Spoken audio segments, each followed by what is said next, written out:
Senang sekali ketemu kamu lagi. Senang sekali juga aku hari ini. Hai Kak Dewa, apa kabar? Baik, sayang. Aku mau menyapa Yura pakai sebutan sayang sesuai Oh, dengan singlenya Duhai Sayang. Jadi aku mau duhai sayang-sayangan sama sayang. kamu. Oh, Aduh, lanjutkan sedikit dong, lanjutkan sedikit dong. duhai sayang, denganmu tenang. Hanya kau yang mampu melengkapiku. Wow, wow, wow, wow. Aku wow sendiri. Aku pengen nyapa juga hai semua teman-teman yang udah ikutan. Ini ada banyak, ada Soraya, ada Dana Rahma, Nisa, Nisho, Siva, Nesi, Haris Hi Wangsa, everyone. Aldi, wah Yes. semuanya. Oh my God. Mungkin aku harus ucapkan selamat karena lagu kamu Duhai Sayang sudah 1 juta kali didengarkan di Spotify. Oh, udah 2 juta hari ini. Oh my God, berarti postingan itu udah nggak update 2 juta. Hebat banget. Alhamdulillah, terima kasih loh teman-teman. Ini Kak Dev juga nih selalu support karya aku. Iya dong. Aku mau tahu ini dong, Yura. Awal kecintaan kamu sama dunia musik tuh ceritanya gimana sih, Yura? Awal kecintaan tuh karena memang aku kayaknya darahnya juga emang darah seni ya, mengalir kakekku, nenekku, kedua orang tuaku tuh semuanya sangat cinta dunia seni.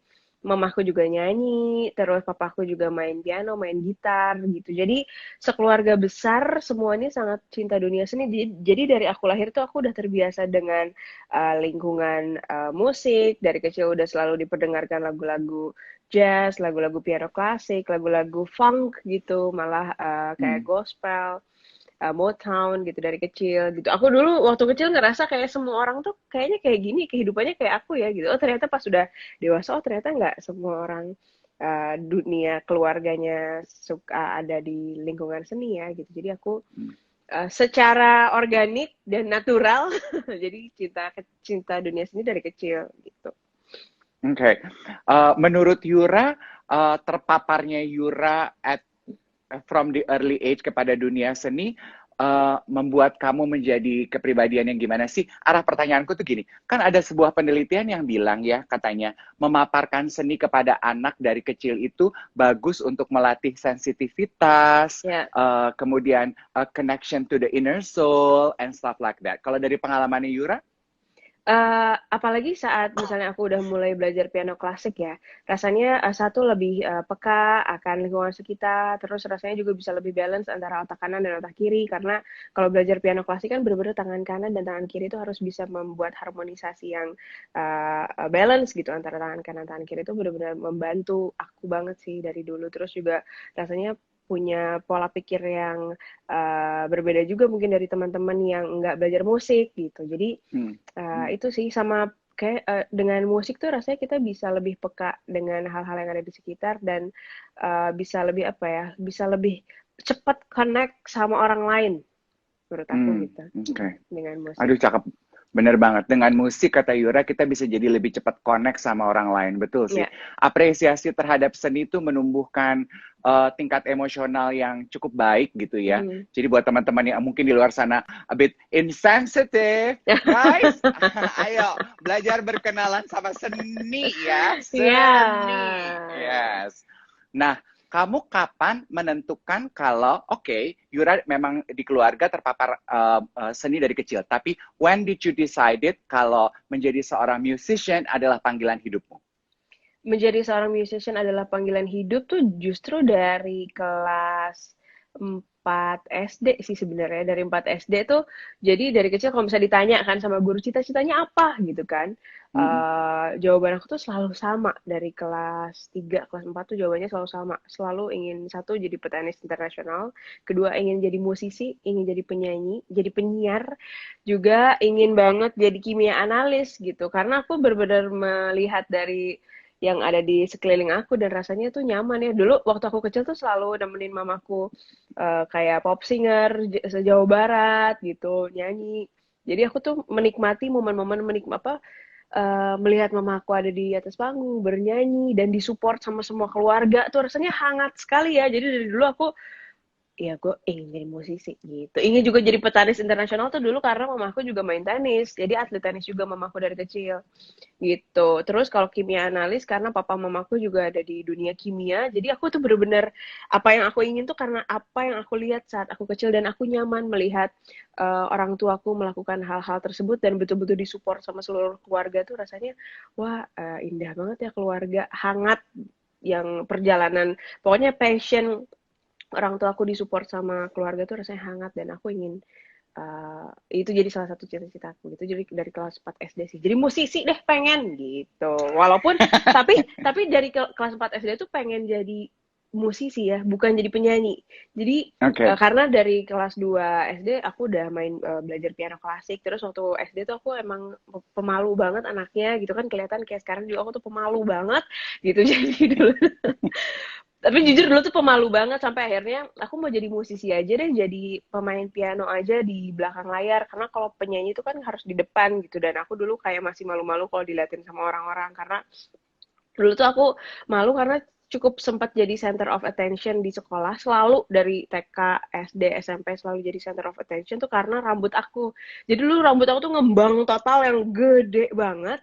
Jadi dari TK tuh nggak tahu kenapa semua orang tua murid tuh selalu megangin rambut aku kayak bagus rambut dipegang-pegang. Nah gue tuh jadi kayak kurang nyaman saat ada di antara rambut yang paling besar di antara orang-orang lain gitu. Jadi gue tuh kayak aduh malu deh kalau misalnya karena nanti kalau nyanyi tuh kayaknya rambut aku besar diliatin orang-orang aku malu jadi dulu aku pengennya main piano aja jadi musisi aja gitu nah baru saat SMA dan juga kuliah nah karena kuliah aku masuk jurusan Vkom komunikasi nah barulah dunia aku cukup terbuka waktu masuk ke dunia kuliah oh ternyata ketemu sama orang-orang yang sengklek juga kan kalau anak-anak komunikasi itu orang-orangnya rada-rada gila semua jadi mungkin itu juga aku terbawa dan dari situ iya jadi penyanyi nih gitu.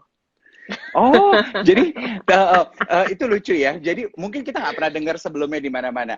Ternyata salah satu insecurities kecil milik Yura adalah rambutmu itu. Gede banget, tebel banget. Emang tebelnya tuh tebel yang ngembang, yang besar, yang di zaman itu tuh anak kecil tuh nggak ada yang kayak gitu, gitu. Iya, iya, iya. Aduh, kalau Tapi aku kamu harus cari fotonya sih, pasti Kak Dev juga agak kaget sih dulu rambut aku ngembang total.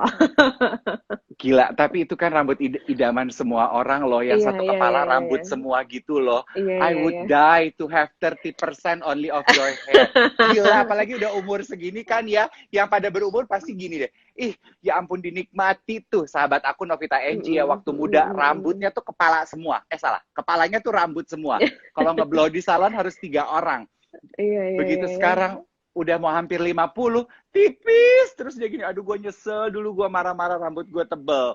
Nah, tapi justru sekarang saat udah di umur segitu kan bagian dari proses ya saat dulu waktu kecil. Mungkin karena insecure tuh karena kurang nyaman karena dipegangin terus tiap hari. Jadi bener-bener kayak ke Hmm. mall, kemana tuh kayak rambut bagus dipegang gitu kan kayak gitu kenapa nih orang-orang nggak kenal gue tapi pegang-pegang gue gitu. Tapi Yang gue. itu proses sekarang tapi ternyata jadi apa ya? Jadi satu hal yang sangat disyukuri justru sekarang aku punya Hmm. rambut yang tebal dan alhamdulillah sehat gitu. Nah dulu justru tuh aku punya kayak fashion icon gitu dari SD gitu. Jadi saking rambut aku gede gitu dulu aku kayak, aduh kayak aku kayak ke sekolah takut dipegang orang gitu. Terus akhirnya ya udah terus papaku juga kan mendorong aku untuk les piano kan dulu les piano klasik. Terus oke, les piano klasik itu kan lagunya tuh emang susah banget ya. Jadi satu lagu aja bisa satu repertoire itu bisa diselesaikan dalam waktu 2 bulan sampai 3 bulan minimal gitu karena cukup kompleks makin grade-nya makin tinggi kan makin susah. Terus sempet lah ada pasti di titik-titik kayak Pak susah nih lagunya capek nih aku bilang gitu terus bapakku bilang oke Neng kalau misalnya Neng bisa aku di rumah dipanggil Neng kan kalau misalnya Neng bisa menyelesaikan satu repertoire ini lagu ini nanti akan bapak kasih hadiah apa tuh hadiahnya? Hadiahnya adalah bandana. Tau gak sih bandana? Ya, aku mau banget bandana. Kenapa aku dulu semangat banget? Oke, aku mau les piano karena bandana ini. Karena bandana ini bisa nutup rambut aku gitu. Jadi ada segitiga gitu kan. Jadi segitiga, jadi rambut aku nggak Nggak terlalu kempes. ngembang di sekolah Iya, gitu. iya, Jadi biar iya, bisa iya. kempes di sekolah, ya aku mau Pak gitu. Jadi aku dulu semangat banget. Akhirnya aku dulu mengkoleksi banyak sekali bandana karena bisa berhasil menyelesaikan tiap lagu dari guru piano klasik aku gitu. Jadi dulu udah terkenal waktu di SD tuh ya Unitasi bandana gitu. Supaya nggak ngembang. Padahal intinya supaya rambut gue nggak ngembang dulu gitu. Tapi ya juga aku pikir tuh pas banget Brunch with Dave ngobrol sama Yura di bulan Februari merayakan kasih sayang karena seperti dari obrolan kita ya teman-teman ya, Yura tuh tumbuh berkembang di keluarga yang sangat hangat banget dan keluarga Yura tuh sangat supportive gitu. Di hari istimewa ini, what would you say to your parents untuk cinta dan support yang sudah mereka berikan sehingga Yura bisa tumbuh, berkembang, and blossom as you are today? Wow, Mama dan Bapak, aku gak henti-hentinya dan rasanya berjuta rasa terima kasih. Aku gak akan pernah cukup untuk apa yang menggambarkan betapa bersyukurnya aku terlahir menjadi putri dari Mama Yani dan juga Bapak Rahman yang begitu besar cintanya. Bahkan aku merasakan cinta tuh pertama karena melihat cinta dan kasih antara Mama sama Bapak justru. Melihat bagaimana komunikasi antara kalian berdua dari kecil sampai sekarang. Mungkin pasti nggak ada jalan yang mulus ya antara pasangan, tapi bagaimana mama sama bapak itu bisa menyelesaikan sebuah permasalahan dengan komunikasi yang sangat indah, dengan damai, dengan tenang. Itu sih aku banyak sekali belajar tentang cinta dari mereka berdua dan dari tumbuhnya cinta antara mereka berdua justru betul-betul apa ya, betul-betul menularkan rasa kehangatan itu sama aku secara natural dan aku sangat bersyukur sih, terima kasih udah selalu support semua keinginan aku dan orang tua aku tuh termasuk yang benar-benar membebaskan pilihan kepada anaknya gitu. Jadi aku terima kasih selalu diberi kepercayaan atas semua pilihan yang aku inginkan hingga sampai aku ada di titik ini. Itu menurut aku mereka adalah orang tua terbaik. Mereka adalah mama dan bapak yang terbaik yang aku miliki di dunia. Jadi terima kasih mama dan bapak. Nggak kuat ya. Tapi I love Gitu. how you say this. Uh, uh, Papa dan Mama mampu menyelesaikan masalah tetap dengan cinta dan damai. Karena Mm. kan kehidupan itu pasti nggak selamanya Ya. manis ya, teman-teman Mm-mm. ya. Teman-teman yang sudah menikah pasti mengetahui hal itu. Mm-mm. Tapi bagaimana kita menyelesaikan friksi yang terjadi tetap dengan cinta dan kasih sayang, apalagi di depan anak-anak kita, it takes Mm-mm. a lot of effort and a lot of Mm-mm. courage to do that. So Mm-mm. parents, take notes from this. Berarti nanti kalau kamu punya anak, kamu juga akan menerapkan pola pola didik yang sama dong, memberikan kebebasan Kurang, kepada iya, anakmu. iya, pasti sih. Karena menurut aku pasti anak tuh sangat bisa berkembang saat dia bertanggung jawab akan pilihan yang dia kasih gitu. Jadi aku dari dulu mau ngambil jurusan apapun passion yang aku suka, mamaku tuh selalu bilang gini, Neng maunya apa? Eh, Neng yang punya tanggung jawab besar untuk mengambil keputusan yang Neng ambil gitu. Cuma nomor satu pesan mama sama bapak adalah Neng harus jadi yang terbaik di uh, apa pilihan yang Neng ambil gitu, harus bertanggung jawab dan menjadi yang terbaik gitu. Jangan setengah-setengah, kalau misalnya mau ini jangan setengah-setengah, kalau mau misalnya mau dulu aku sempat kayak galau misalnya mau ambil kimia analis atau mau jadi musisi gitu. Kalau mau jadi kimia analis ya akan support, so, gak apa-apa sok mau di support. Kalau misalnya mau nyanyi juga gak apa-apa, cuman kalau harus pilih satu nggak mungkin jalani keduanya karena kalau misalnya jadi kimia analis ya pasti akan di laboratorium terus setiap saat gitu. Kalau nyanyi mungkin nanti di dunianya juga akan beda. Apapun yang Neng ambil, pokoknya Neng harus menjadi yang terbaik dan tanggung jawab atas setiap langkah yang Neng ambil gitu. Tapi tanggung jawab besar itu jadi oke, aku mau ambil nyanyi berarti apapun yang terjadi gue harus bisa menyelesaikannya semuanya sendiri gitu tanpa Hmm. harus apa jadi nanti minta tolong sama orang tua atau apa. Jadi benar-benar langkah awal aku ada di musik itu benar-benar karena langkah aku sendiri langkah sendiri ke dunia di luar rumah gitu. Jadi sama sekali Hmm. nggak minta tolong ma ini apa, mulai dari kayak modal apa segala macam tuh nggak ada dari orang tua gitu. Jadi berusaha sendiri, kalau misalnya pas lagi jatuh ya cari jalan keluarnya sendiri gitu, harus bisa sendiri gitu semua. Jadi dari kecil aku udah diajarkan untuk menjadi perempuan yang mandiri, menjadi perempuan yang bisa mengambil keputusan yang terbaik untuk diri aku sendiri gitu. Hmm. Demikian juga dalam menentukan pilihan teman hidup, orang tua Iya, memberikan kebebasan. iya, iya. Nomor satu tuh apapun yang bikin aku happy gitu. Aku kadang suka kaget juga misalnya ada orang tua yang selalu punya tuntutan harus yang ini, harus yang ini, harus yang itu gitu. Tapi justru yang menjalani kehidupannya kan adalah uh, anak itu sendiri bersama pasangannya kelak gitu kan. Mereka akan menjalani hidupnya minimal berdua ya. Keluarga pasti akan menjadi hal yang utama juga pas. Tapi yang paling lebih utama lagi adalah saat saat aku menjalani dengan pasanganku gitu harus aku juga yang cocok gitu jadi mamaku Hmm. sama bapakku hanya support dan tapi aku juga tipe yang suka ngetes gitu sih misalnya nanti ada liburan bareng yuk gitu berempat misalnya kayak double date aku sama pacarku waktu itu aku sama suamiku dulu waktu pacaran sama mama papaku gitu karena aku tuh selalu punya prinsip bahwa sebuah hubungan itu akan berhasil saat bisa melewati traveling bersama. Jadi kalau misalnya Yes, saat yes, I traveling, kalau remember. misalnya traveling aja kayaknya udah nggak cocok, kayaknya di masa depan kayaknya nggak akan bisa cocok deh gitu nggak akan. Tapi Hmm. kalau misalnya dari traveling aja udah kerasa, kan kalau traveling atau di alam tuh bisa kelihatan ya sifat aslinya kayak apa, menghadapi permasalahan saat ada di alam tuh bisa kelihatan banget gitu. Dan aku pertama kali pacaran tuh pasti langsung bawa double date. Siapapun yang pernah jadi pacar gue pasti pernah merasakan double date sama orang tua gue. Jadi liburan bareng tuh pasti pernah dari situ kelihatan gitu feeling Berarti udah langsung udah kayak dari semua laki-laki kata bapak aku cuman ini yang emang paling bisa mengerti 360 derajat akan keunikan Neng akan keunikan pola pikir Neng katanya berarti gitu double date kamu yang sebelum-sebelumnya nih kalau nonton ini terus nggak jadi diajak kawin, berarti waktu dulu gue liburan itu gue nggak lulus tes tuh Jack. nggak lulus lagi gitu ya bener nggak lulus iya bener Kan dari terakhir aku Mm-mm. ngobrol sama Yura di podcast Diary Day, kita membahas bahwa Yura itu mengawali hubungan dengan Done, betul ya? Ya Panggilnya kan dengan Mm-mm. Done, suaminya Yura itu dari sahabat Mm-mm. ya, dari bersahabat. Itu DM gue tuh banjir semua nanya, Kak, please tanyain, itu tuh sahabat memang direncanain dari awal, gimana proses awalnya? Terus begini, oke, oke, terang-terang, nanti saya tanyakan sama yang bersangkutan. Pertanyaan gue adalah, kenapa nggak langsung DM Yura? Kenapa ke gue? Gitu. But, I appreciate the question. Boleh dong, buat teman-teman yang single. Gimana, kamu tuh bersahabat sama Doni itu emang asli pure temenan dulu, cocok temenan karena dulu. berteman. Iya, jadi awalnya tuh Dona tuh sempat emang modus sama aku. Waktu awal pertama kali kenal di salah satu radio di Bandung, kayak kan sempat bilang kayak, duh gue tuh pengen banget punya istri kayak lo yang bisa main musik, bisa main drum gitu kan.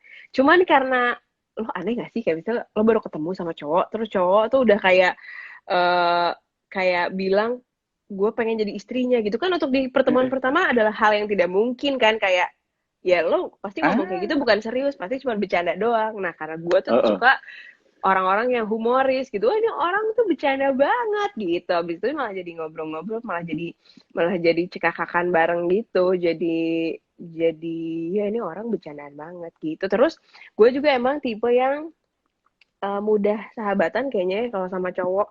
Karena hampir semua lingkungan aku, lingkungan pekerjaan, lingkungan pertemanan, semua tuh cowok gitu. Jadi aku sampai nggak bisa peka mana yang cowok yang deketin aku, mana yang emang sahabatan gitu. Jadi semuanya tuh udah dipukul rata aja. Mau ada cowok di lingkungan aku udah pasti sahabatan gitu. Kecuali emang dia datang ke rumah ngomong sama orang tua, misalnya suka, nah baru bisa gue anggap itu bisa jadi mau pacaran gitu. Tapi kalau enggak, gue bisa anggap semuanya sahabatan gitu. Jadi se-flat itu sih dulu gue, walaupun kata teman-teman gue ternyata udah sukanya tuh dari lama dia gitu. Tapi gue nggak ngerasa, biasa aja gitu. Tapi along the way, did you guys still date other people? Atau memang committed? Kenapa? Ternyata Doninya memang masih masih dating sama orang lain apa enggak? Selama Iya, kenal menjadi iya, sahabat? iya, Masih? iya, iya, Oh my masih dia. God. Jadi waktu kita dekat, sahabatan gitu-gitu, dia kayak, kata orang-orang gitu udah kayak kasih kode lah ke gua gitu. Cuman gua tuh lebih lebih lebih lebih suka lebih cepet eh, ininya sama orang yang straight to the point aja gitu. Nah, pas dia katanya emang lagi deketin gua di tahun-tahun 2012, gue tuh ada juga cowok yang emang langsung ngomong gitu sama gua, ya gue mau serius gue suka gitu lo mau nggak itu langsung pakai kata-kata oh iya lo maunya apa, tujuannya apa, ya udah pacaran, ya udah ayo gitu. Jadi waktu dia emang lagi deketin, kayak dia telat masuknya ke gue untuk menyatakan itu. Jadi udah keburu gue jadian sama yang lagu intuisi gue itu. Intuisiku selalu mengarah kepadamu. Oh, nah itu tuh cowok yang akhirnya ada di sela-sela antara persahabatan gue sama Dona gitu. Nah dulu juga gue nggak tahu kalau Dona tuh ternyata patah hati saat gue jadian sama si intuisi ini. Habis gue udah jadian sama intuisi ini, nggak Sama lama si dia cowok intuisi.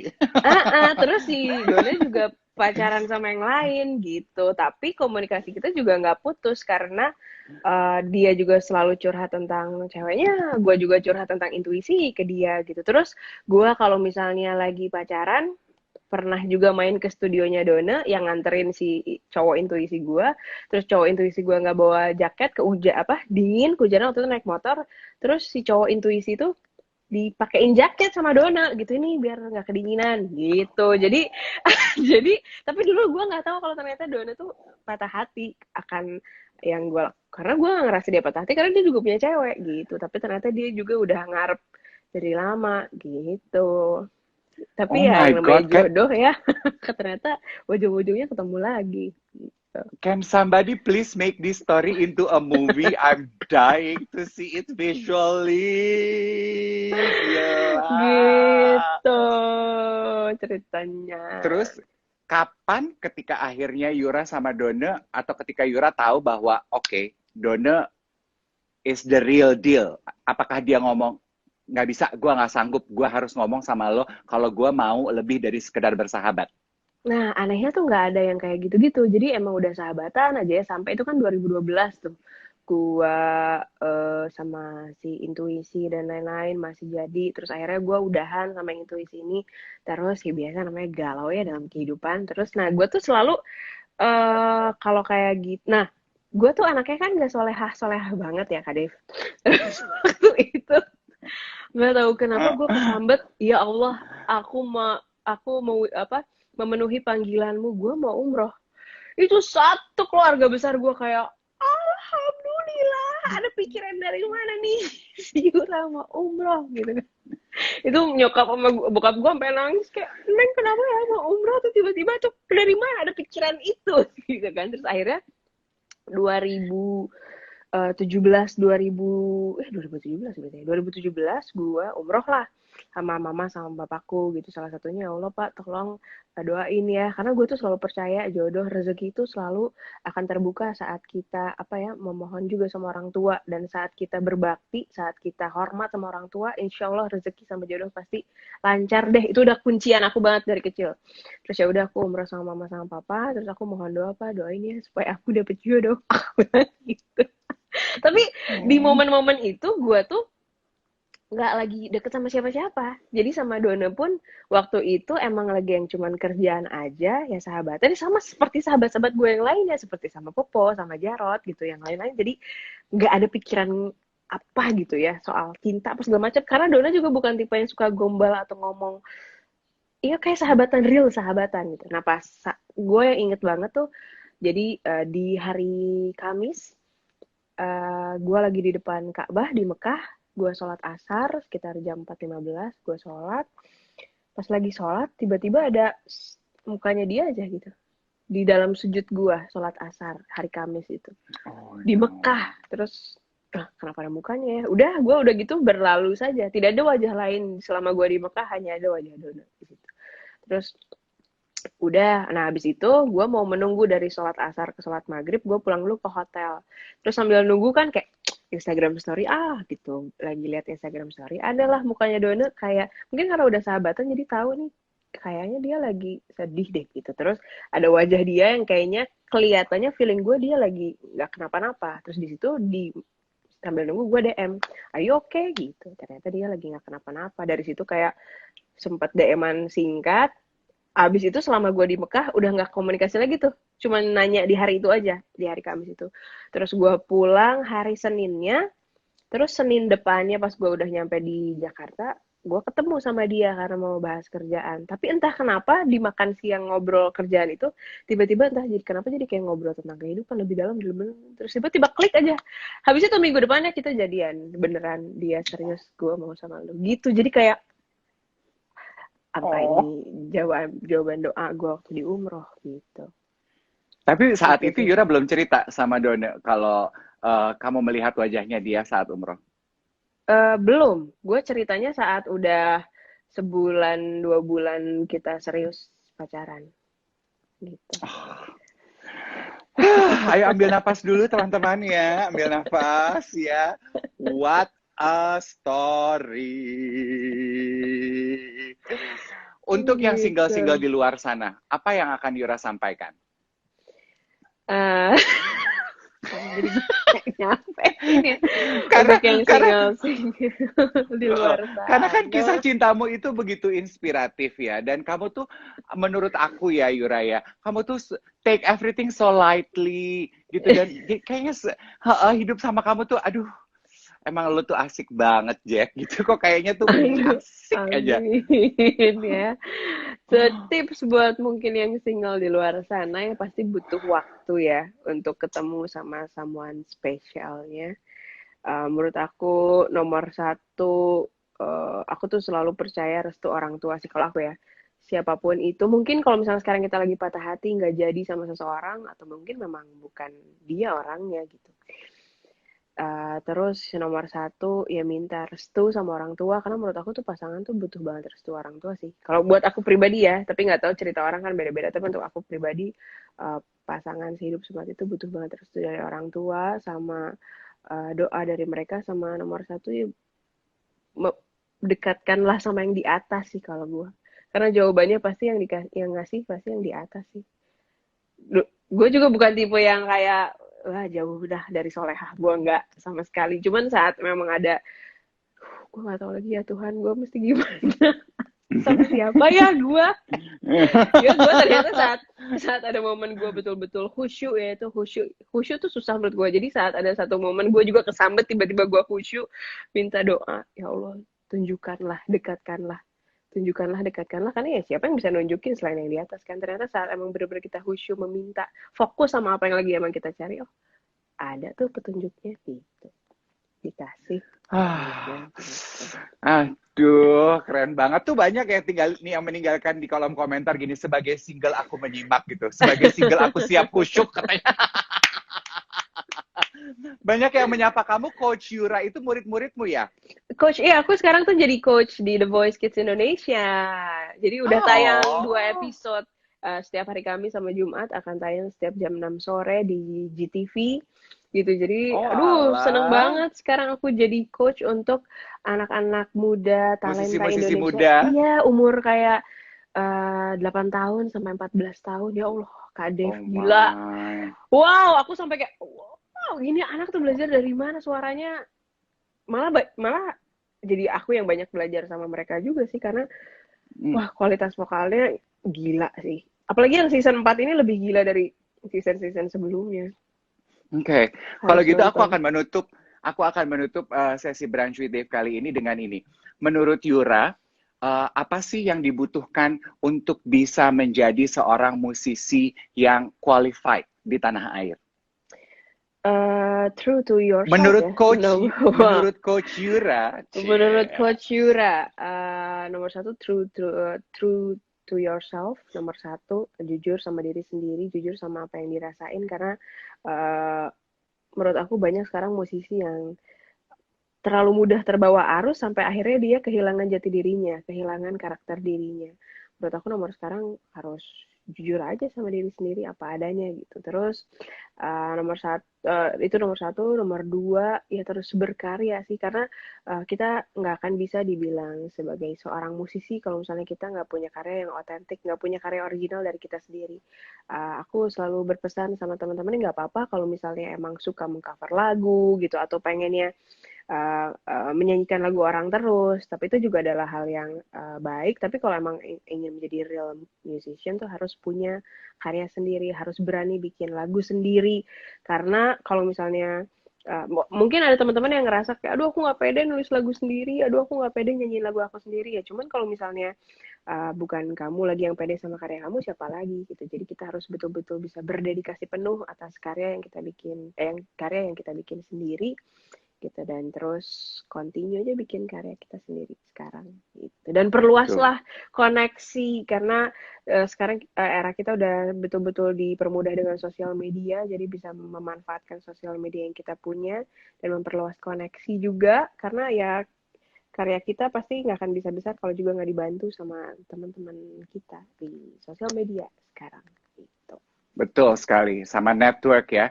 Aku Ya, ingat aku networking. pernah wawancara Tantowi Yahya, Mas Tantowi bilang 70% kunci kesuksesannya dia adalah network. So Network, ya. network is very important. Mm-mm, Yes. setuju. Yura, aku punya request. Aku punya request. Udah dapat kado Valentine dari suami? Belum. Belum. Kalau kamu udah kepikiran mau kasih kado apa? Belum. Belum. Oke, kalau gitu ini, it's an idea I give to you. Kalau kamu mau kasih nyanyi sebuah lagu untuk suami, untuk Dona, kira-kira lagu apa yang akan kamu kasih untuk Dona? What song would you sing for Dona for Valentine?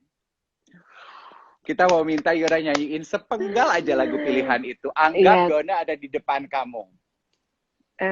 menyanyikan lagu ini sampai hari ini, detik ini tuh masih bikin aku cukup emosional, masih cukup bergetar, dan lagu ini sebenarnya jadi lagu theme song juga untuk perjalanan kita berdua. Jadi lagu ini.